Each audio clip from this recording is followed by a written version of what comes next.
how to write into Soundbites. This is a complimentary lesson to how to introduce somebody, meaning a soundbite, and how to actually write into one. That's because not every soundbite requires you to introduce the person. So, the quickest and easiest way to do this is by alluding to what they're saying. You accomplish this by looking at what they say in their soundbite, in their transcription, and find a way to say that in different words. Another great way to do this is to not have to do it at all, meaning that the soundbites you are using are subjective, meaning emotional, and therefore support whatever it is that you wrote, whatever facts or explanations are in your voiceover track leading into that soundbite. That's how I tried to treat most of my soundbites. I would use my voiceover tracks to deliver the facts of the story, and of course the direction of the story, because after all, we as storytellers are really just tour guides. Then I would let the soundbites support what I was saying and advance the story. Take, for example, this story about the Chihuly art exhibit at the Dallas Arboretum. It's a good example of how to lead into soundbites as well as how to create a good opening line and closing line. At the Dallas Arboretum, I love it. Art is springing curiosity. Wow.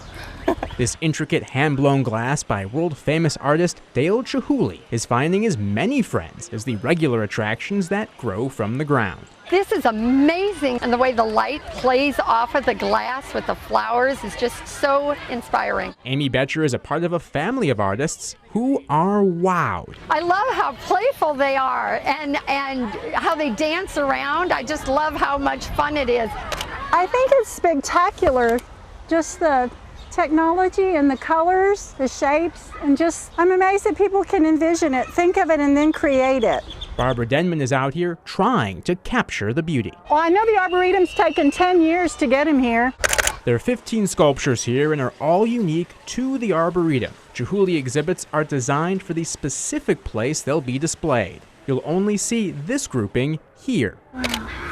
Right now it's 82 degrees outside. Here's ice melting in my hand. Now North Texas is known for severe weather, so I asked, can these sculptures withstand our shattering hail? The one thing I can say we have not yet encountered, and hopefully we will not in the next 6 months, is golf ball sized hail.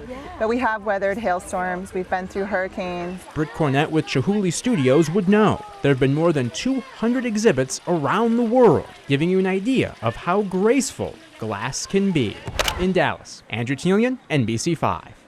Here's the follow-up about a month later after a huge hailstorm hit Dallas. And I know, what were the chances that a storm would hit so soon after the first story aired and actually break some of the glass? I think these are the ones that got the most damage. Photographer Carrie Phillips still sees beauty in what's broken. Cleaned up now, golf ball to baseball size hail shattered 6 of these lily pads that are a part of the Chihuly Persian Pond installation at the Dallas Arboretum. I guess it's just part of the risk that you take putting an outdoor exhibit. It was amazement that these pieces were so huge, the ice pieces. I couldn't believe that they were actual just ice. That's Chris Emmerich, who weathered Wednesday's storm and says Chihuly is shipping replacements. The damage isn't keeping anyone away from the pond or the other 24 undamaged Chihuly exhibits. I can see some of the little pieces are missing. I'm glad not too many of them were damaged. Phyllis Copeland is vacationing from Pensacola, Florida. Really hoping that it wasn't too much, because we really wanted to come out here and see it today. Chihuly sculpture installations can be found outdoors around the world. Britt Cornett, the head of exhibitions for Chihuly Studios, told us when they debuted at the Dallas Arboretum early last month that the sculptures can survive snow, hurricanes, and hail. We then asked about Texas hail. One thing I can say we have not yet encountered, and hopefully we will not in the next 6 months, is golf ball sized hail. Now they have. You do have your weather here.